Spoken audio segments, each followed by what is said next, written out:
Hello and welcome to another Cars.co.za car review. My name is Chira Desiena and I am sitting inside a new Kia Sonet.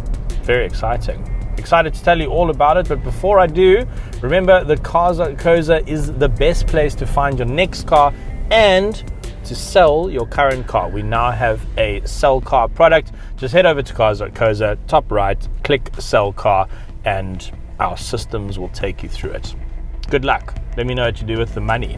Alrighty, here we go. A review of the new Kia Sonet. Dream, search, drive. Cars.co.za. Budget insurance. Affordable because you can't afford not to.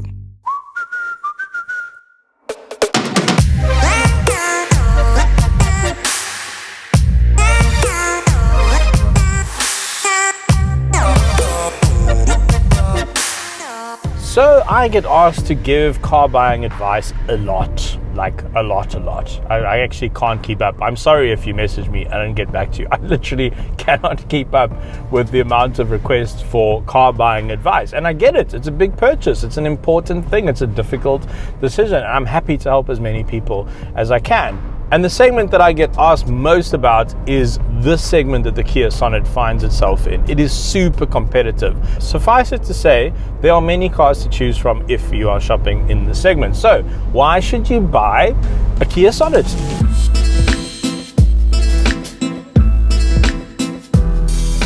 Well, there are some compelling reasons. So I am driving the very top spec Kia Sonet, the EX Plus Auto, which comes in at just under 400,000 Rand, but you can get into a Sonet, a very base spec one with a 1.5 litre engine for just under 300,000 Rand, and that is pretty good value.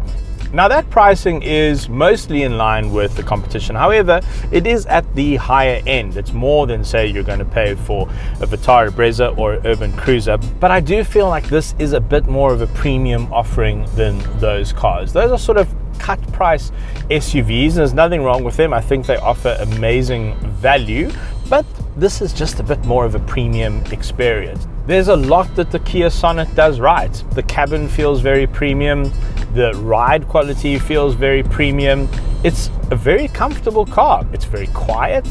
It's something that you would happily daily every day without getting too frustrated.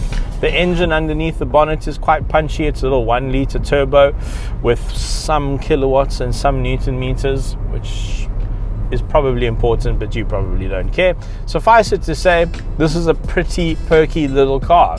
It's easy to overtake, it's easy to get moving in traffic, and there is an impressive level of safety spec in this car. So with this top spec EX Plus, there is an EX, then you move to the EX Plus, it's an extra 40,000 Rand, but they do throw in many things for your money, and one of them is curtain airbags, which I really like. I think curtain airbags are pretty important. In fact, curtain airbags actually pretty much saved my sister's life in an accident that she was in. So I've always felt that they're pretty important, and if you can afford them, I think it is a safety feature that you should really seriously consider on your car.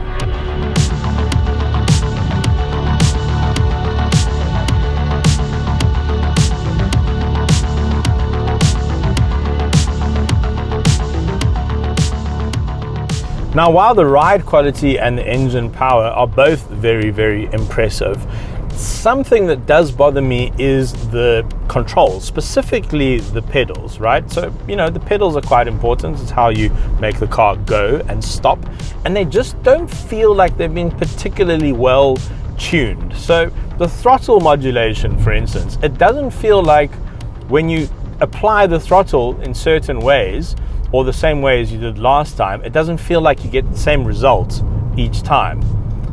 Does that make sense? It makes sense in my head. I hope it makes sense in your head. But it just feels a little bit unpredictable as to what you're gonna get when you push the throttle. And then the brake pedal is not so much a pedal as an on-off button. Your brakes are either off or they're on, and then you sort of go halfway through the windscreen when you're just trying to stop at a stop street. Very snatchy brakes. And so, look, it's not a deal breaker for me. You can drive around it, you get used to it. It just it could have been a little bit more relaxing to drive, a little bit easier to drive. There's nothing wrong with the gearbox, that does its job pretty much perfectly. Don't really know when it's changing gears. The gear shifts are very, very smooth, but just interacting with the pedals for me is not as well tuned as it could be or as it is in some of its rivals.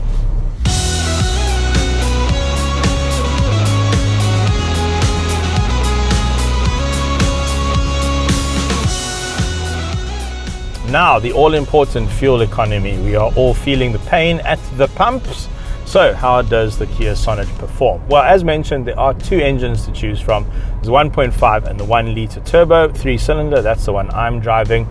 And as far as 1 litre turbos go, I am pretty damn impressed. So they claim 6 litres to the 100. And on this trip that I've been driving around in now, while I'm talking to you, I'm averaging 5.7 without even really trying. So it's doing better than the claim. Now, over the week or so I've been driving this car, it has been a little higher than that, but if I'm honest, been a bit heavy with my right foot. So today, driving conservatively, talking to camera, I'm achieving 5.7. And that's pretty impressive.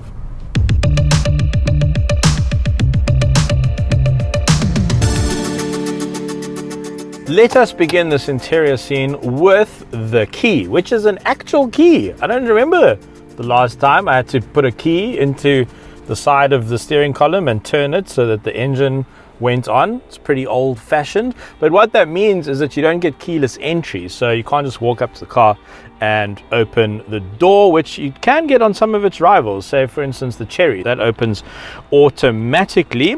But let me take you through the rest of the interior. Let's maybe start with what's right and then we'll go to what's wrong. So what's right is definitely the quality of the materials and the design. It feels like a very premium cabin. Where it feels like Kia has put a lot of effort into this interior is really nice touch points like the steering wheel, for instance. It feels like a steering wheel that you'd get in an expensive Audi or something like that. I mean, look how nice this chrome piece is down here, the flat bottom, contrast stitching, nice leather, all these multifunction buttons.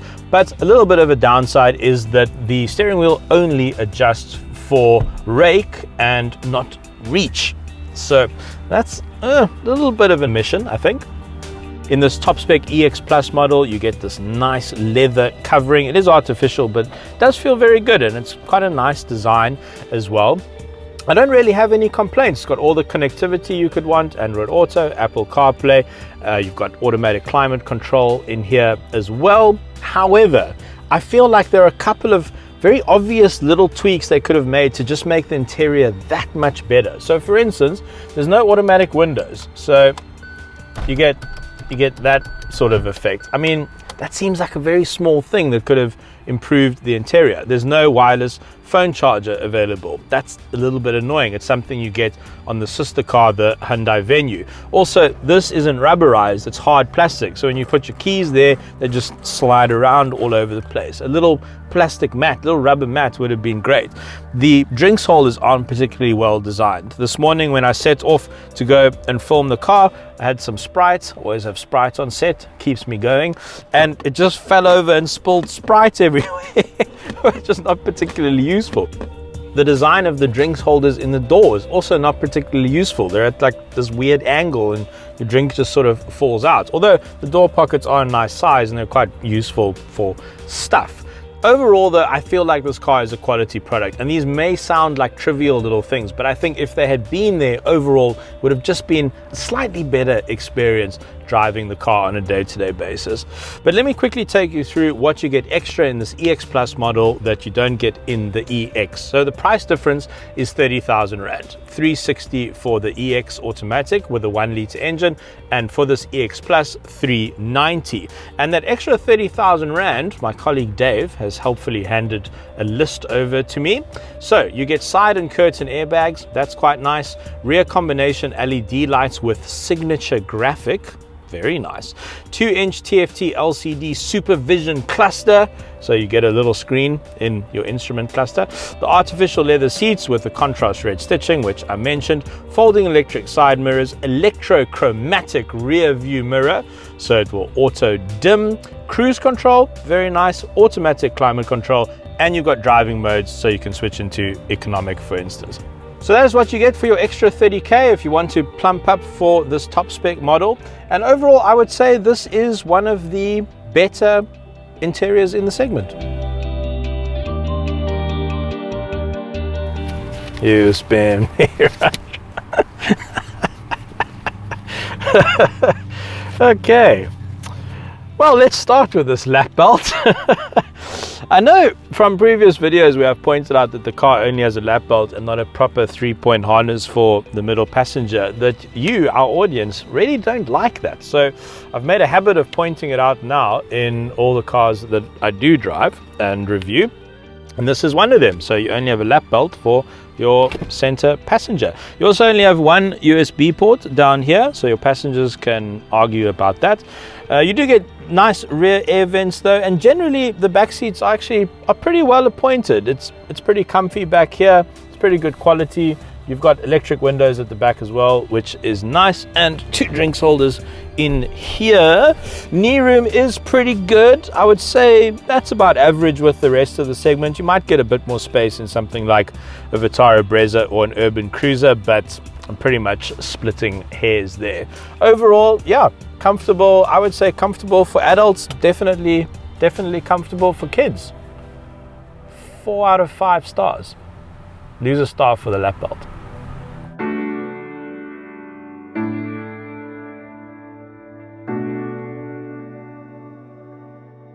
Alrighty then, the boot of the Kia Sonet, if you're French, Sonet if you're not, and I'm pretty impressed with that actually. And even underneath there is a full-size spare, which you wouldn't really expect. So something that these crossovers suffer from is that if they're going to put a spare underneath, you lose boot height, which they've somehow managed to solve with this, which is great. So you've got really good height between the boot floor and the parcel shelf. That's good. That's probably the best in segment, I would say. They also give you a nice rubber mat, which is the thing I complained about inside. Why don't they just cut one of these up and just put in the drinks holders and underneath the radio? That would go pretty well. But big downside of the boot for me is the fact that the bench doesn't fold 60-40 or doesn't split. It only goes down as one piece. And now to get it down is a bit of a faff, because it's got a lock on the right and a lock on the left, and you have to do both simultaneously. So if you're on your own, you can't just go to that side or go to that side. You have to sort of try and that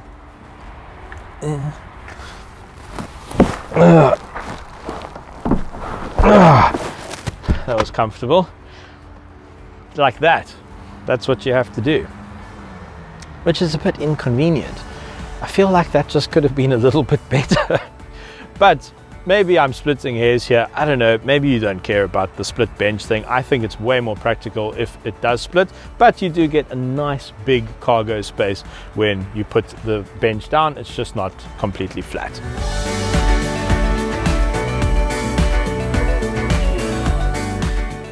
In the car's defense, it does have little hookies here for the seat belt to go into, so that the belt stays out of the way of the clips for the back bench.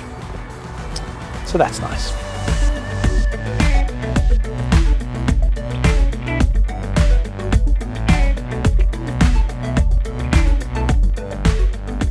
Right, so allow me to tell you about this car's pricing and warranty. So just under 400K, this is the top spec Sonet that you can buy. So all the bells and whistles that I've mentioned in this video are what come included in the price, and also included in the price is a very decent warranty. 5-year unlimited kilometer warranty and a 4-year 60,000 service plan. So keep in mind that after the 4-year mark, for that last year, you will have to, services will be for your own account to maintain your warranty. But you know, if you bought a VW T-Cross, you would get 3 years. If you bought a Mazda CX-3, you would get 3 years. If you bought a Toyota Urban Cruiser, you get 3 years. So Suzuki, decent warranty, 5 years. Honda, also decent warranty, 5 years. The Hyundai Venue, that's a 5+2, so you get an extra drivetrain warranty on the top of that. But it is limited to 200,000 kilometers. So very decent warranty on this little Kia Sonet. And I suppose overall a very decent package, a good offering. It does have a couple of downsides, a little bit tight in the back seat, for instance, a couple of little interior niggles, things that are missing, but that wouldn't be a deal breaker for me. The overall quality of the car, the quality of the experience is impressive. Probably one of my more preferred cars in the segment, actually. I think of all of the cars that I generally recommend to people, this would be pretty high on the list. As mentioned, the link to all of our 3,000 Kia stock on Cars.co.za and the link to sell your car in the description below. Right, before you go, maybe just like and subscribe to the channel. Otherwise, see you on the next one. Okay, be safe.